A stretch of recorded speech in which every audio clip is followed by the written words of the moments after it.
Shalom, praise the Lord. கர்த்தருடைய பரிசுத்த நாமத்திற்கு மகிமை உண்டாவதாக. இந்த காலை தியானத்திற்கென்று எடுத்துக்கொள்ளப்பட்ட தலைப்பானது ராஜ்ய வார்த்தையில் பெறுதல். மத்தேயு 13ஆம் அதிகாரம் வசனம் 1 தொடங்கி 9 வரை மற்றும் வசனம் 18 தொடங்கி 23 வரை.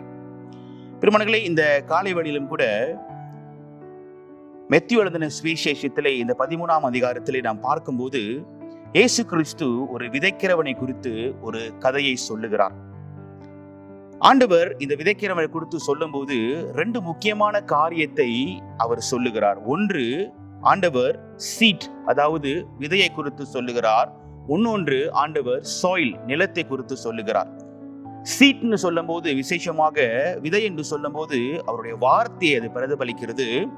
சாயில், நிலம் என்று சொல்லும் போது மனிதர்களுடைய உள்ளத்தை குறித்து அது பேசுகிறது. அது மட்டுமல்ல, எப்படி மனிதர்கள் மறுமொழி கொடுக்கிறார்கள் என்றும் கூட ஆண்டவர் இங்கே சொல்லுகிறதை நாம் பார்க்கிறோம். பிரியமானவர்களே, இந்த நேரத்திலும் கூட ஆண்டவர் ஒரு அழகான காரியத்தை இங்கே விளக்குகிறதை நாம் பார்க்கிறோம். ராஜாவின் வார்த்தையை நாம் எவ்வாறு பெறுகிறோம் என்பது அவருடைய ராஜ்யத்தில் நாம் அனுபவிக்கிறோமா இல்லையா என்பதை அது காட்டுகிறது. அப்படி என்றால் ராஜ்யத்தினுடைய வார்த்தையை நாம் பெறுகிறோம் என்று சொன்னால் நாம் ராஜ்யத்திற்குள்ளாக பிரவேசிக்கிறோம் என்று சொல்லி அர்த்தமா இருக்கிறது என்று சொல்லி இங்கே ஆண்டவர் சொல்லுகிறதை இங்கே நாம் பார்க்கிறோம். ஆண்டவர் இந்த நேரத்திலும் கூட 4 இடங்களிலே விதைகள் விழுகிறதை குறித்து ஆண்டவர் சொல்லுகிறார். அப்படி என்றால் 4 விதமான மனிதர்களுடைய உள்ளத்திலே ஆண்டவருடைய வார்த்தை விழுகிறது, விதைக்கப்படுகிறது. ஆனால் எந்த நிலத்தில் விழுந்த விதை கனி கொடுக்கும் என்று ஆண்டவர் காட்டுகிறார். அதாவது எந்த விதமான மனிதர்களுடைய உள்ளத்திலே ஆண்டவருடைய வார்த்தை வந்து விதைக்கப்படும் போது அது கனி கொடுக்கும் என்று ஆண்டவர் இங்கே சொல்லுகிறார். 4 காரியங்களிலே முதலாவது நாம் பார்க்கும்போது மத்தேயு 13ஆம் அதிகாரம் 4வது வசனத்திலே வழி அருகே விழுந்தது என்று சொல்லி போடப்பட்டிருக்கிறது. அப்படி என்றால் பிரியமானவர்களே, இந்த இருதயம் எப்படிப்பட்டது என்று சொன்னால் the close heart, அதாவது மூடின இருதயம் என்று சொல்லி நாம் பார்க்கிறோம். இயேசு கிறிஸ்து சொல்றாரு, இப்படிப்பட்ட இருதயம் உள்ளவர்களுக்கு அவர்களுக்கு ஆண்டவருடைய வார்த்தை புரியாது, அதை ஏற்றுக்கொள்ளவும் மாட்டார்களாம். எப்படி ஒரு வழி அருகே ஒரு விதை விழும் போது குருவிகள் சீக்கிரமாய் சாப்பிட்டு போகுமோ, அதே போல enemy takes away, அந்த வார்த்தை நமக்குள்ளாக வராதபடிக்கு சத்துருவானவன் அதை எடுத்து விடுவான் என்று சொல்லி ஆண்டவர் இங்கு சொல்லுகிறதை நாம் பார்க்கிறோம். இப்படிப்பட்டவர்களுடைய இருதயம் எப்படியா இருக்கும் என்றால், அவர்களுக்கு ஆண்டவர் வார்த்தைக்கு மேலாக ஆர்வம் இருக்காது. நாட் இன்ட்ரெஸ்ட், டூ பிஸி, அதிகமான வேலை உடையவர்களா இருப்பார்கள். ஸ்பிரிச்சுவலி க்ளோஸ், ஆவிக்குரிய வாழ்க்கையிலே அவர்களுடைய கதவுகள், இருதயங்கள் சாத்தப்பட்டிருக்குமா. அப்படி என்றால் ஆண்டவருடைய வார்த்தை அவர்களுக்குள்ளாக போகாமல் இருந்தால் அது கனி கொடுக்காது. அப்ப ஆண்டவர் இப்படிப்பட்டவர்களை குறித்து என்ன சொல்லுகிறார் என்று சொன்னால், இருதயம் சாத்தப்பட்டு இருக்கிறவர்களுக்கு ஆண்டவருடைய ராஜ்யத்திற்குள்ளாக பிரவேசிப்பதற்கு வாய்ப்பதனை கிடைக்காது என்று இந்த வசனத்திலே சொல்லப்படுகிறதை நாம் பார்க்கிறோம். அப்படி என்றால் நம்மளுடைய இருதயங்கள் சாத்தப்படக்கூடாது என்று ஆண்டவர் இங்கே சொல்லுகிறார். 2வது காரியம் பார்க்கும்போது மத்தேயு 13ஆம் அதிகாரம் 5லிருந்து 6 வசனத்தை நீங்கள் வாசிப்பீர்கள் என்று சொன்னால், ராக்கி கிரவுண்ட், அதாவது கட்பாறை மேல் விழுந்தது என்று ஆண்டவர் சொல்லுகிறார். இது எப்படிப்பட்ட இருதயத்தை குறிக்கிறது என்று சொன்னால், ஆழமற்ற இருதயம், the shallow heart. இப்படிப்பட்டவர்களுடைய இருதயம், மனிதர்களும் எப்படி இருப்பார்கள் என்று சொன்னால், ஆண்டவருடைய வார்த்தை they will receive the word with joy, சந்தோஷமாய் ஆண்டவருடைய வார்த்தையை ஏற்றுக்கொள்வார்கள். ஆனால் பிரச்சனைகள் வரும்போது சீக்கிரமாக ஆண்டவரை விட்டு விலகி போவார்கள். அந்த ஆண்டவருடைய வார்த்தையை அவர்கள் வாசிப்பார்கள், அறிந்து கொள்வார்கள், ஆனால் அவர்கள் வேறொன்று நிற்க மாட்டார்கள் என்று வசனம் சொல்லுகிறது. இப்படிப்பட்டவர்களுக்கு ஆசீர்வாதம் வேண்டும் என்று நினைப்பார்கள். அதே போல ஆசீர்வாதங்கள் தன் வாழ்க்கையில வராமல் போகும்போது, இல்ல உபத்திரவங்கள் வரும்போது இந்த ஆண்டவரை விட்டு விலகி போவார்கள். இப்படிப்பட்டவர்களுக்கு ஆண்டவர் சொல்லுகிறார், the kingdom needs strong roots, ராஜ்யத்தினுடையவர்களுக்கு ஆழமான வேறு இருக்க வேண்டும் என்று ஆண்டவர் சொல்லுகிறார். நாட் ஜஸ்ட் குவிக் எக்ஸைட்மெண்ட், ஒரு காரியத்தை பார்த்து சந்தோஷமாய் குதித்து விட்டு இருப்பதல்ல, எந்த சூழ்நிலைகள் வந்தாலும் அவர்கள் வேறொன்று இருக்க வேண்டும் என்று ஆண்டவர் சொல்லுகிறார். 3வதாய் பார்க்கும்போது விசேஷமாக மத்தேயு 13ஆம் அதிகாரம் 7வது வசனத்திலே among thorns, அதாவது முள்ளுள்ள இடங்களிலே விழுந்தது என்று போடப்பட்டிருக்கிறது. இப்படிப்பட்டவர்களுடைய இருதயம் என்னவென்றால் the crowded heart, நெரிச்சலான இதயம் என்று சொல்லி பார்க்கிறோம்.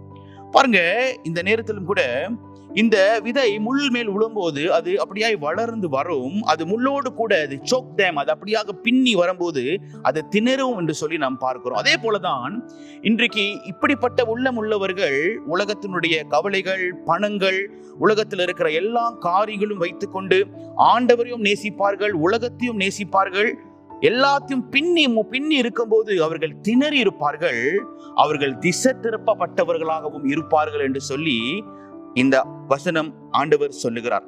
இப்படிப்பட்டவர்களுக்கு ஆண்டவர் என்ன சொல்லுகிறார் என்றால், the kingdom cannot grow in a heart that is too full of other things. ஆண்டவர் சொல்லுகிறார், ராஜ்யத்தின் கூடிய இப்படிப்பட்டவர்கள் ராஜ்யத்தின் கூடியவர்களாக இருக்க வேண்டும் என்று சொன்னால் அவர்கள் உள்ளத்துல உலகத்தின் காரியங்களும் ஆண்டவருடைய காரியங்களிலும் வைத்துக் கொண்டு இருந்தால் அது கனி கொடுக்காது. ஏனென்றால் உலக காரியங்கள் அதிகமாய் உள்ளத்துல இருக்கிறதுனாலே அது கனி கொடுக்காமல் போய்விடும் என்று ஆண்டவர் இங்கே சொல்லுகிறார். இறுதியாக 4ஆவதான காரியத்தை ஆண்டவர் சொல்லுகிறார். மத்தேயு 13ஆம் அதிகாரம் 8வது வசனத்திலே, நல்ல நிலத்தில் விழுந்தது, குட் சாயில், அதாவது இப்படிப்பட்ட இருதயம் என்பது திறந்த இருதயம், the open heart. அப்ப இந்த விதையானது நல்ல நிலத்தில் விழும்போது அது எப்படி கனி கொடுக்கும் என்று வசனம் சொல்லுகிறது என்றால் 30, 60, 100ஆக அது கனி கொடுக்கும் என்று சொல்ல போடப்பட்டிருக்கிறது. இந்த கனி கொடுப்பதனுடைய காரணம் என்னவென்றால், இப்படிப்பட்ட மனிதர்களுக்கு இருக்கிற உள்ளம் எப்படியா இருக்கும் என்றால், here's the word, ஆண்டவருடைய வார்த்தையை கேட்பார்கள், understand it, அதை புரிந்து கொள்வார்கள், obey it, அதற்கு கீழ்ப்படிவார்கள், மற்றும் produce fruit, அவர்கள் கனி கொடுக்கிறவர்களாக இருப்பார்கள் என்று சொல்லுகிறார்.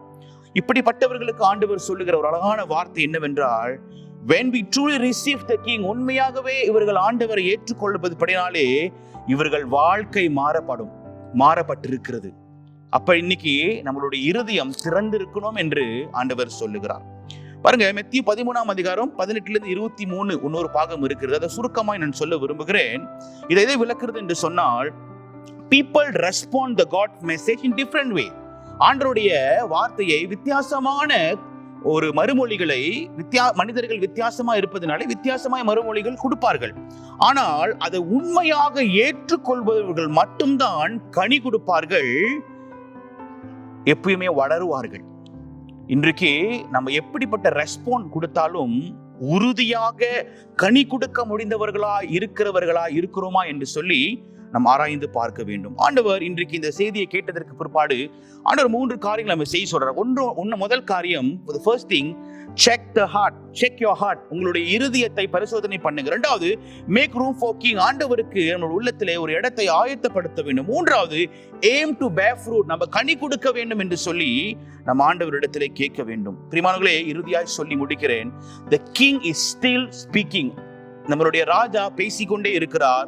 the kingdom message still be planted, ஆண்டவருடைய ராஜ்யத்தின் வார்த்தை விதைக்கப்பட்டு கொண்டே இருக்கிறது.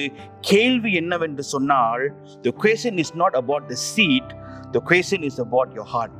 நம்மளுடைய இருதயத்திலே நம் விதைப்பதற்கு இடம் கொடுக்கிறோமா?